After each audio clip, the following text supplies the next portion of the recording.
Hello everyone, welcome to SDR Pathshala. आप लोगों का स्वागत है रिवीजन की थर्ड वीडियो में। स्पेशली टैट के लिए ये सीरीज़ जो है मेरे द्वारा चलाई जा रही है। हमने जो है रिवीजन की सेकेंड वीडियो में देखा था कि अब जो है महात्मा गांधी की फाइनली जो है 1915 में आपका यहाँ पे आकर भारत में आकर जो है इन्होंने एक सत्याग्रह आश्रम बनाया था, जिसको बाद में रेनोवेट करके जो है क्या कर दिया गया था, इसी को जो है साबरमती आश्रम के नाम से जो है चेंज कर दिया गया था। ठीक है, अम्बालाल साराभाई के द्वारा जो है इसके अंदर जो है आर्थिक सहयोग किया गया था। आज की वीडियो जो है आगे कंटिन्यू करेंगे हम, जो इम्पोर्टेंट चीज़ें हैं आगे देखेंगे। अगस्त घोषणा के बारे में पूछा जाता है डायरेक्टली कि अगस्त घोषणा जो है कब की गई थी, तो ऑप्शन में जो है आपके सन दिए होते हैं, तो 1917 में पूरी डेट आएगी। 20 अगस्त 1917 को जो है अगस्त घोषणा की गई थी। ठीक है, किसके द्वारा की गई थी, तो उस समय जो है भारतीय सचिव जो थे मोंटेग्यू जो थे उस समय भारत के सचिव थे। इन्हीं के द्वारा जो है अगस्त घोषणा की गई थी। क्या बोला गया था इस घोषणा के अंदर कि भारतीयों को जो है प्रशासन के अंदर भागीदारी दी जाएगी। उस समय क्या माहौल चला हुआ था, 1914 से लेकर 1918 तक आपका जो है प्रथम विश्व युद्ध वर्ल्ड वॉर 1 चली हुई थी, प्रथम विश्व युद्ध चला हुआ था, जिस कारण जो है अंग्रेज़ भारतीयों का सहयोग चाहते थे। और सहयोग कैसे चाहते थे कि वो आए और उनकी तरफ से जो है वर्ल्ड वॉर 1 में जो है लड़ें, अंग्रेज़ों की तरफ से भारतीय सैनिक जो हैं वो भर्ती हों। लेकिन भारतीयों ने क्या कहा, भारतीयों को लालच देने के लिए कि वो आएँ, उन्होंने जो है एक घोषणा करी जिसमें कहा कि यदि वो उनका साथ देंगे तो वो उनको प्रशासन के अंदर जो है भागीदारी देंगे। इसके साथ अन्य बहुत सी चीज़ें थी, लेकिन आप लोगों को ध्यान में रखना है कि अगस्त घोषणा जो है किसके द्वारा की गई थी और कब की गई थी। नेक्स्ट बात करते हैं चंपारण की। तो चंपारण जो सत्याग्रह था 1917 में हुआ था ये भी। ठीक है, ये महात्मा गांधी के द्वारा जो है भारत में जो है प्रथम सत्याग्रह किया गया था। हमने बात की थी 1916 के लखनऊ अधिवेशन की, जो लखनऊ के अंदर जो है अधिवेशन हुआ था, वहाँ पे हमने बात की थी कि वहाँ पे जो है महात्मा गांधी भी जो है वहाँ पे उपस्थित थे। और वहाँ महात्मा गांधी से मिलने के लिए जो है राजकुमार शुक्ल आए थे, कहाँ से, चंपारण से। तो यही है भाई चंपारण सत्याग्रह, महात्मा गांधी का जो है भारत में प्रथम सत्याग्रह था ये।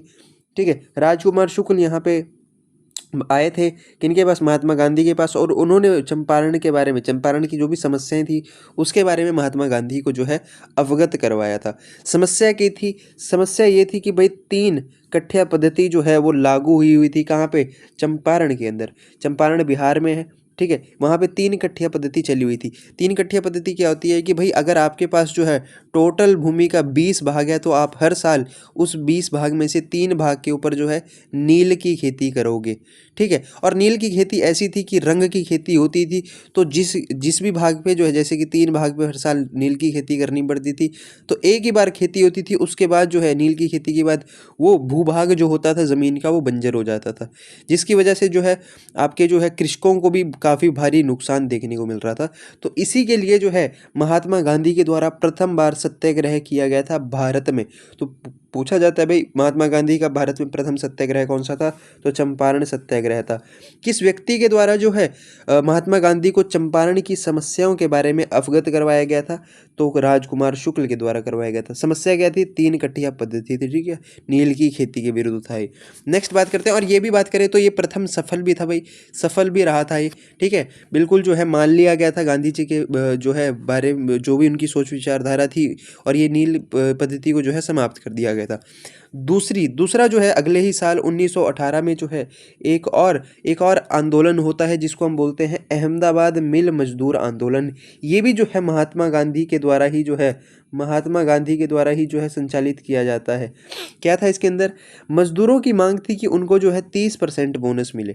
ठीक है, मजदूरों की मांग थी कि उनको 30% बोनस मिले, और आपके जो अहमदाबाद के जो मिल थे, वहाँ के जो मालिक होते थे, उनके द्वारा जो है एक्चुअली में उनको जो है बोनस कम दिया जा रहा था। इस बार प्लेग फैला हुआ था, तो उनको जो प्लेग बोनस मिलना था, प्लेग महामारी में कार्य करने का भी बोनस मिलना था, वो भी उनका जो है रद्द कर दिया गया था। तो इसी के विरुद्ध जो है महात्मा गांधी ने जो है यहाँ पे पहली बार जो है भारत के अंदर, या फिर पहली बार ही गांधी जी ने जो है अपनी ज़िंदगी में भूख हड़ताल का जो है प्रयोग किया था। पूछा जाता है प्रश्न कि महात्मा गांधी के द्वारा पहली बार जो है भूख हड़ताल का प्रयोग कब किया गया था, तो 1918 अहमदाबाद मिल मजदूर आंदोलन में किया गया था। ठीक है, गांधी जी के द्वारा जो है ट्रस्टीशिप का सिद्धांत किस आंदोलन में दिया गया था, तो ट्रस्टीशिप का जो सिद्धांत था ये भी जो है गांधी जी के द्वारा कहाँ दिया गया था, अहमदाबाद मिल मजदूर आंदोलन में दिया गया था। इतनी बात भी आप लोगों ने ध्यान में रखनी है। ये भी जो है जो दूसरा था भाई, ये भी जो है सफल रहता है। 2 लगातार जो है सफल अब आंदोलन हो चुके थे गांधी जी के। ठीक है, नेक्स्ट बात करते हैं हम खेड़ा सत्याग्रह की। खेड़ा सत्याग्रह भी 1918 में ही होता है। कैसे, कईयों बार जो है सीक्वेंस पूछ लिया जाता है, आप लोगों को सीक्वेंस भी याद रखना है। पहले कौन सा हुआ है, पहले हुआ है सबसे पहले चंपारण, उसके बाद होता है अहमदाबाद और उसके बाद होता है खेड़ा, CAK। ठीक है, CAK के नाम से याद रखना है इसको।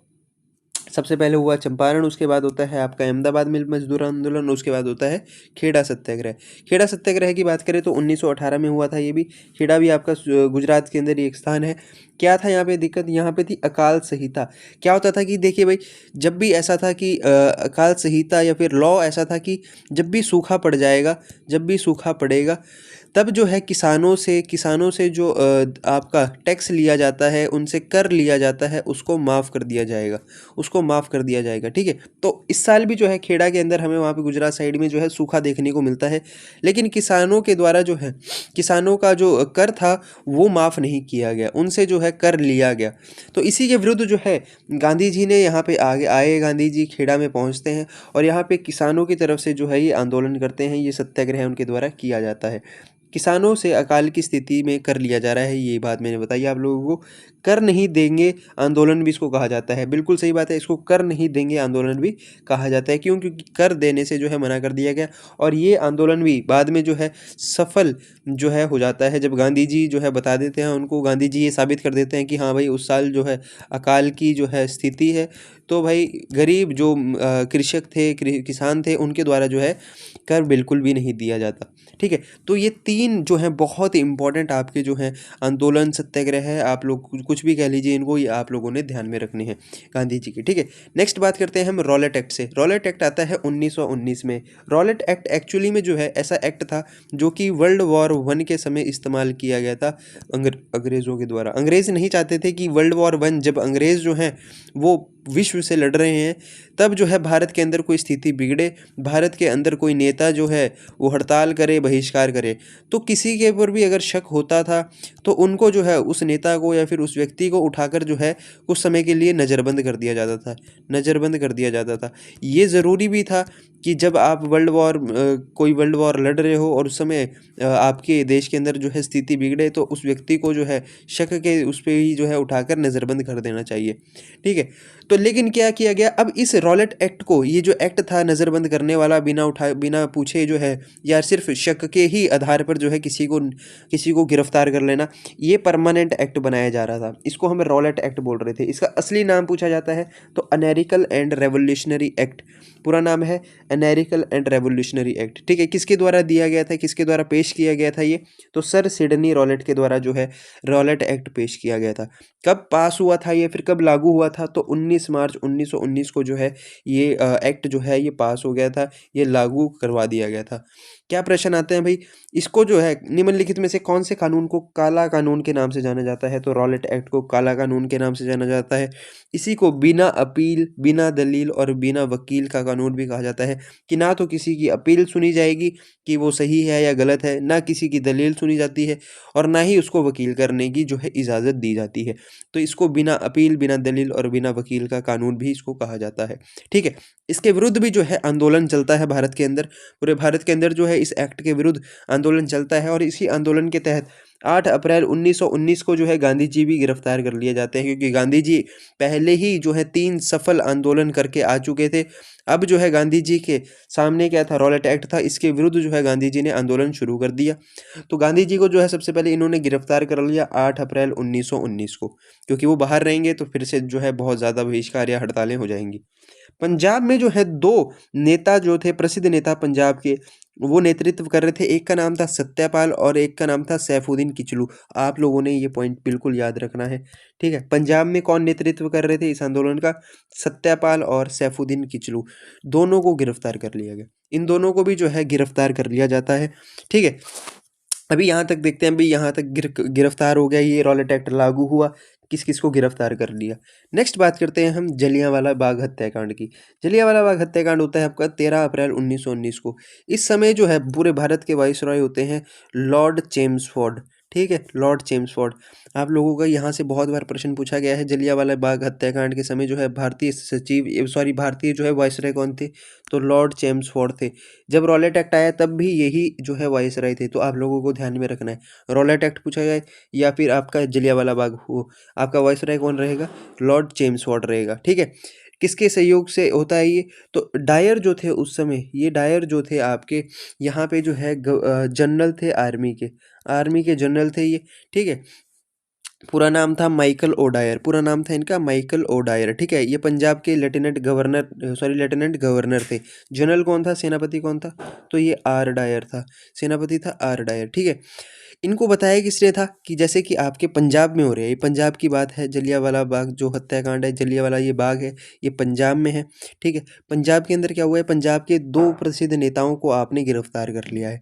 इन नेताओं को छुड़वाने के लिए पंजाब में जो ये एक बाग है जिसका नाम जलियांवाला है, इस जलियांवाला बाग में जो है लाखों की जो है भीड़ इकट्ठा हुई हुई है कि वो जो है वो किसके पास जाएंगे, वो वायसराय के घर वहाँ जाएंगे जहाँ पे भी वो बैठते हैं, ऑफिस में जाएंगे और वहाँ पे जाकर जो है इलाकों की भीड़ उनको छुड़वाने की, उनको बाहर निकालने की जो है गुजारिश करेंगे। लेकिन इसी समय जो है हर जगह जो है क्या किया जाता है, इनके द्वारा आपके जो है लेफ्टिनेंट गवर्नर जो है पंजाब के माइकल ओडायर, इनके द्वारा कहा जाता है कि कर्फ्यू लगा हुआ है पूरे पंजाब में, जो है इनके द्वारा कर्फ्यू लगाया जाता है। इनके द्वारा जो है सेना का शासन शुरू किया जाता है कि आप जो है घर से बाहर नहीं निकलेंगे, और लाखों की भीड़ जो है एक बाग के अंदर इकट्ठा होती है। इस बात की जानकारी हंसराज नामक व्यक्ति, ये भारतीय ही थे हंसराज, जिन्होंने बताया था कि जलियांवाला बाग में जो है लाखों की भीड़ इकट्ठा हुई है। किसको बताया था इन्होंने, डायर को बताया था, माइकल ओ डायर को। अब जो है वहाँ पे सेनापति पहुँचते हैं, सेनापति कौन, आर डायर। सेनापति पहुँचते हैं कहाँ पे, इस बाग में पहुँचते हैं और यहाँ पे जो है फायरिंग स्टार्ट करवा देते हैं इतनी भीड़ को देखकर, क्योंकि सेना का कानून लगा हुआ था, कर्फ्यू लगा हुआ था, और जो है लाखों की भीड़ के ऊपर जो है ये गोलियां चला देते हैं। और इस कांड को हम क्या बोलते हैं, जलियांवाला बाग हत्याकांड। ठीक है, जलियांवाला बाग हत्याकांड के बाद नेक्स्ट बात करते हैं हम, अगर और प्रश्न ये यहाँ पे लिखा हुआ है कि 13 अप्रैल 1919 को जो है बैसाखी का दिन था उस दिन, और भीड़ के ऊपर जो है वो गोलियां चलवा दी गई थी। इस कांड के बाद जो है महात्मा गांधी के द्वारा जो है केसर ए हिंद की उपाधि लौटा दी गई थी, जमनालाल बजाज के द्वारा जो है राय बहादुर की उपाधि लौटा दी गई थी, रविंद्रनाथ टैगोर ने जो है सर और नाइटहुड की उपाधि जो है वो वापिस कर दी थी। 1 अक्टूबर 1919 को क्या होता है, इस हत्याकांड की जांच करने के लिए कि हत्याकांड सही था या गलत था, इसके लिए जो है हंटर आयोग का गठन किया जाता है। हंटर आयोग का गठन किया जाता है 1 अक्टूबर 1919 को। इस हत्याकांड के, जो जलियांवाला बाग में हत्याकांड हुआ है, इस हत्याकांड का जो है सिर्फ जांच करने के लिए क्या किया जाता है, हंटर आयोग का गठन किया जाता है। उसके 20 साल के बाद क्या होता है, यहाँ पे जो है इनके द्वारा सही ठहराया जाता है। वैसे इस हंटर आयोग की जो रिपोर्ट आई थी उसने सही ठहराया था कि ये हत्याकांड जो है बिल्कुल सही है। ठीक है, उसके बाद जो है नेक्स्ट बात करें कि 20 साल के बाद जो है इस हत्याकांड का बदला लेने के लिए उधम सिंह नामक जो है व्यक्ति, भारतीय व्यक्ति जो है कहाँ पे जाते हैं, ये पहुँच जाते हैं लंदन, और लंदन में जो है माइकल ओ डायर को जो है गोली मार देते हैं, जो कि लेफ्टिनेंट गवर्नर थे कहाँ के, पंजाब के। किस समय, 1919 में। कब मारते हैं ये, 13 अप्रैल 1940 को। इस हत्याकांड के 20 साल के बाद 13 अप्रैल 1940 को उधम सिंह के द्वारा जो है लंदन में जाकर माइकल ओ डायर को जो है गोली मार दी जाती है। ये बात भी आप लोगों ने ध्यान में रखनी है। और ये उपाधियाँ जो हैं महात्मा गांधी ने वापस की, केसर ए हिंद जमनालाल बजाज के द्वारा वापस की जाती है, राय बहादुर, रविंद्रनाथ टैगोर कौन सी उपाधि को लौटाते हैं, सर और नाइटहुड की उपाधि को जो है लौटा देते हैं। नेक्स्ट बात करते हैं भाई खिलाफत आंदोलन की। खिलाफत आंदोलन जो है आपका 1919 में ही चलता है। ये क्यों चलता है, तुर्की का विभाजन किया जा रहा था और तुर्की से संबंधित थे आपके जो हैं मुस्लिम्स, क्योंकि तुर्की में जो खलीफा पद होता था वो बहुत ही जो है धार्मिक पद था, किसके लिए, मुसलमानों के लिए। ठीक है, तो दुनिया भर के जो मुसलमान थे, बेसिकली आपके इंडिया की बात कर रहे हैं, तो इंडिया के जो मुसलमान थे वो इस पद से जुड़े हुए थे धार्मिक रूप से।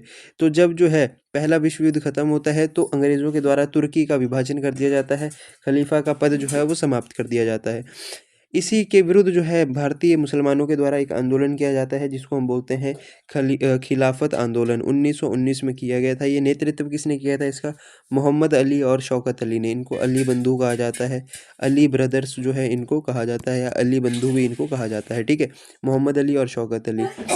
खिलाफत दिवस जो है वो कब मनाया जाता है? तो 17 अक्टूबर 1919 को जो है खिलाफत दिवस मनाया जाता है। इसी दिन जो है शुरुआत होती है। 23 नवंबर 1919 को जो है हिंदू और मुस्लिम्स की एक संयुक्त कॉन्फ्रेंस बुलाई जाती है। 20 नवंबर 1919 को हिंदू और मुस्लिम्स की एक संयुक्त कॉन्फ्रेंस बुलाई जाती है। कहाँ पे बुलाई जाती है? तो फिरोज शाह कोटला मैदान। कहाँ पे है ये आता है आपका दिल्ली में। फिरोज शाह कोटला मैदान दिल्ली में जो है बुलाई जाती है। इसकी अध्यक्षता की जाती है महात्मा गांधी के द्वारा। बहुत इंपॉर्टेंट चीज़ें हैं ये, क्योंकि ये जो संयुक्त बैठक है यहीं पे जो है महात्मा गांधी ने अनाउंस किया था कि हम जो है 1 अगस्त 1920 से 1 अगस्त 1920 से दो आंदोलन चलाएंगे। एक का नाम होगा आपका खिलाफत आंदोलन और दूसरे का नाम होगा असहयोग आंदोलन। दोनों के दोनों जो आंदोलन है ये साथ में संचालित किए जाएंगे। किसके द्वारा किए जाएंगे? अध्यक्षता की जाएगी महात्मा गांधी के द्वारा। ठीक है, आप लोगों ने ये बातें ध्यान में रखनी है। नेक्स्ट बात करते हैं अब 1 अगस्त 1920 से जो है ये दोनों आंदोलन चलते हैं। आप अगर प्रश्न ये आए कि खिलाफत आंदोलन की समाप्ति कब हुई थी, तो ये चला, जो शुरुआत है खिलाफत आंदोलन की ये हो गई थी 1 अगस्त 1920 से। कब ख़त्म हुआ था ये? तो ये ख़त्म होता है आपका 1924 में जाकर ये समाप्त हुआ था। अब खाली जो है एक खिलाफत आंदोलन तो चल नहीं था, इसके साथ एक और चला था आपका असहयोग आंदोलन, जो कि हमारे लिए बहुत इंपॉर्टेंट है। यहाँ से बहुत बार प्रश्न पूछे जाते हैं। कब शुरू हुआ था? तो यही बात है भाई, महात्मा गांधी ने 1 अगस्त 1920 को जो है शुरुआत करवाई थी इसकी। ठीक है, बात करें भाई कहाँ पे जो है इस असहयोग आंदोलन का जो प्रस्ताव वो पास किया गया था। इसका जो प्रस्ताव है वो इंडियन नेशनल कांग्रेस के जो कलकत्ता अधिवेशन था 1920 में जो है एक अधिवेशन हुआ था कलकत्ता में, इसको हम कलकत्ता अधिवेशन बोलते हैं, जिसकी अध्यक्षता जो है लाला लाजपत राय के द्वारा की गई थी। यहाँ पे असहयोग आंदोलन का जो प्रस्ताव है वो पास किया जाता है। ठीक है, इतना इंपॉर्टेंट नहीं है लेकिन हल्का सा ध्यान रखना है आप लोगों ने। इंपॉर्टेंट क्या है? इंपॉर्टेंट ये है कि 5 फरवरी 1922 को जो है एक कांड होता है, इसको हम बोलते हैं चोरी चोरा कांड। चोरी चोरा कांड जो है हो जाता है, कहाँ पे है स्थान? ये स्थान आता है गोरखपुर में। ठीक है, गोरखपुर यूपी में जो है ये स्थान आता है। 5 फरवरी 1922 को क्या होता है भाई? पुलिस थाने में जो है आग लगाकर कुछ सत्याग्रहियों के द्वारा जो है पुलिस जो 22 पुलिस कर्मचारी हैं उनकी हत्या कर दी जाती है। कि ठीक है भाई, कहीं ना कहीं जो है दोनों के बीच में जो है हाथापाई देखने को मिलती है हमें, पुलिस कर्मचारियों और जो है सत्याग्रही जो थे, जो कि इस आंदोलन का संचालन कर रहे थे, इन दोनों के बीच में, पुलिस वालों के बीच में और सत्याग्रहियों के बीच में जो है वो हमें हाथापाई देखने को मिली। और गुस्से में आकर जो है सत्याग्रहियों ने पूरे पुलिस थाने में, पुलिस स्टेशन में जो है आग लगा दी, जिसमें जो है 22 पुलिस कर्मचारी जो है वो मर जाते हैं। ये बात देखकर जो है गांधी जी ने क्या किया? गांधी जी ने डिसीजन लिया कि मैं बिल्कुल जो है अहिंसा के मार्ग पर चलता हूँ। इसी कारण जो है अब ये असहयोग आंदोलन जो है समाप्त किया जा रहा है, क्योंकि इसके अंदर जो है हमने हिंसा की है। तो ये 12 फरवरी 1922 को जो है असहयोग आंदोलन को समाप्त कर दिया जाता है। बहुत इंपॉर्टेंट चीज़ें हैं। शुरुआत होती है 1 अगस्त 1920 को, 12 फरवरी 1922 को असहयोग आंदोलन जो है समाप्त हो जाता है। किस कारण? 5 फरवरी 1922 को जो चोरी चोरा कांड हुआ था उसके कारण। नेक्स्ट बात करते हैं हम स्वराज्य पार्टी की। स्वराज्य पार्टी की स्थापना होती है 1923 में। ठीक है, स्वराज्य पार्टी की स्थापना होती है 1923 में। कहाँ पे होती है स्थापना? तो ये आपका जो कांग्रेस का इलाहाबाद अधिवेशन था वहाँ पे जो है राजीनामा दिया गया था कि ठीक है आप लोग जो है स्थापना कर सकते हो। किसके द्वारा की गई थी स्थापना? तो चित्तरंजन दास के द्वारा और मोतीलाल नेहरू के द्वारा जो है स्थापना की गई थी। पूछा जाता है भाई स्वराज्य पार्टी के जो अध्यक्ष हैं, अध्यक्ष थे चित्तरंजन दास। चित्तरंजन दास या फिर आप CR दास कह लीजिए इनको, ये जो हैं वो हेड होते थे, ये अध्यक्ष थे इस पार्टी के। अगर मैं बात करूं महासचिव की, तो महासचिव कौन थे? तो मोतीलाल नेहरू जो है वो महासचिव होते थे इस पार्टी के। ठीक है, ये दो चीज़ें भी आप लोगों ने क्लियर रखनी है। स्वराज्य पार्टी के बारे में यहीं से प्रश्न पूछा जाता है, 2-4 डिटेल्स हैं। नेक्स्ट नेक्स्ट बात करते हैं हम साइमन कमीशन की। साइमन कमीशन के बारे में जो है बहुत इंपॉर्टेंट चीज़ है भाई। क्या बात करनी है उन्हें साइमन कमीशन के बारे में? कि इसका गठन जो है, देखिए एक तो जो है इसका गठन हुआ था 8 नवंबर 1927 को। कहाँ पे बना था भाई साइमन कमीशन? इंग्लैंड में बना था साइमन कमीशन। ठीक है, कार्य क्या करना था इसने? कार्य ये करना था कि जो मॉन्टेग्यू चेम्सफोर्ड सुधार है उसकी जांच की जाए। मॉन्टेग्यू चेम्सफोर्ड सुधार हम किसको बोलते हैं? देखिए, दो हम सुधार पढ़ते हैं। एक सुधार हम देखते हैं भाई 1909 में हुआ। हम भारत परिषद अधिनियम बोल रहे हैं इसको 1909 का। ये 1909 का भारत परिषद अधिनियम किस नाम से जाना जाता है? ये जाना जाता है मार्ले मिंटो सुधार एक्ट से। मार्ले मिंटो सुधार एक्ट, इसके बारे में आप लोगों को मैं पिछली वीडियो में बता चुका हूँ। दूसरा आता है आपका 1919 का। 1919 में जो आया उसको हम कहते हैं मॉन्टेग्यू चेम्सफोर्ड। मॉन्टेग्यू चेम्सफोर्ड सुधार। ये भी आप लोगों ने बात जो है क्लियर रखनी है। मॉन्टेग्यू चेम्सफोर्ड किसको कहा जाता है? तो मॉन्टेग्यू चेम्सफोर्ड कहा जाता है 1919 वाले को। और आपका जो है मार्ले मिंटो किसको कहा जाता है? तो 1909 वाले को। ये दोनों चीज़ें बहुत ध्यान से आप लोगों ने लिख लेनी है नोट्स में अपने, ठीक है, क्योंकि बार बार प्रश्न पूछे जाते हैं। तो ये 1919 में जो मॉन्टेग्यू चेम्सफोर्ड सुधार आया था, इसी की जाँच करने के लिए अब क्या आ रहा है भारत के अंदर? अब भारत के अंदर जो है जाँच करने के लिए आएगा साइमन कमीशन, कि इसके जो है क्या-क्या जो है इम्पैक्ट्स हमें देखने को मिलते हैं, क्या-क्या जो है कार्य इस मॉन्टेग्यू चेम्सफोर्ड सुधार ने किया था। ठीक है, तो अध्यक्ष कौन होते हैं इस साइमन कमीशन के? तो अध्यक्षता की जाती है जॉन साइमन के द्वारा। अध्यक्षता की गई थी जॉन साइमन के द्वारा। इसमें जो आपका कमीशन था, इसके अंदर 7 सदस्य थे और सातों के साथ कौन थे? सातों के 7 सदस्य जो है अंग्रेज थे, जिस कारण जो है भारतीयों के द्वारा इसका बहिष्कार किया गया था।